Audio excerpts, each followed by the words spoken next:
Let's talk about the film media. In the 80s and 90s, tell me one actor who did not go to Dawood Ibrahim's house, dance at his parties. They used to literally go and serve alcohol and tandoori chicken at his parties and things like that. And a whole bunch of film critics who grew up at that time who were going and schmoozing out there. Nobody wants to talk about that. Yeah. Everyone, do you remember a few years back? Sharjah match, all of Sharjah match and all of that. A few years back, these people were even challenged to talk about casting couches and the kind of sexual abuse you see in the industry. किसी ने मुंह खोला? अब बहुत brave हो गए हैं. ओरे बाबा. या तो लोग माफिया की बात कर रहा है ना. I can understand people getting afraid of mafia. They also got afraid of the government mafia.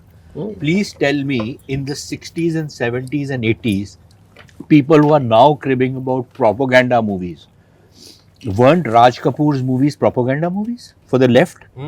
They were entirely leftist. But okay, he himself might not have been. That is why they were let into the Soviet Union and celebrated Right? the Soviet Okay, so and then Not Mithun. Jimmy. No, that song became very popular. Jimmy became very popular. In fact, there is a YouTube video of the Indian marching band at the Kremlin Zoria, which is the military tattoo.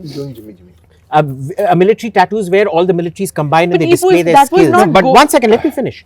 And they are playing Jimmy. It gets the loudest claps from the Russian audience. That's fine. But what I'm saying is, we were all at that time, we were being fed only Soviet. नहीं, Soviet नहीं, मतलब we How are children Soviet? of That's the books we got. decades where everything was propaganda. Yeah, no, but Yeah, that's everything is propaganda everywhere. BBC was always propaganda. ठीक है? Totally.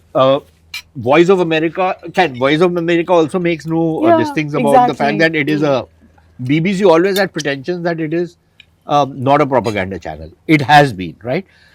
But the bottom line is that today what pisses me off is you have film stars going and meeting the Indian Prime Minister today, and you have a certain ecosystem going into paroxysms of rage as to why this is happening. Correct. Why are they going to meet the Prime Minister? Okay. Have previously stars not gone and met the Prime Minister of India? Exactly. So what is it about Narendra Modi? You might not like him, you might not want to vote for him, that's a different matter. But stars have always gone, or cricket stars or film stars have always gone and met the Indian Prime Minister. What is the big deal in it? In fact, you should. If you want to talk about your industry, who else are you going to meet? Namaste, Jai Hind. You're watching ANI podcast with Smita Prakash. अगर हम उसको मस्जिद कहेंगे तो फिर विवाद होगा. Issue है, टूटा है क्या भारत? 400 पार का मतलब ये है कि संविधान खतरे में है. क्या हम लोग ये निर्देश देते हैं कि फला को गिरफ्तार करके जेल डाल? वही तो कह रहे हैं सब. ये बेबुनियाद निराधार आरोप. सच्चा सुनना चाहो देखो स्मिता प्रकाश ANI. It does not lie.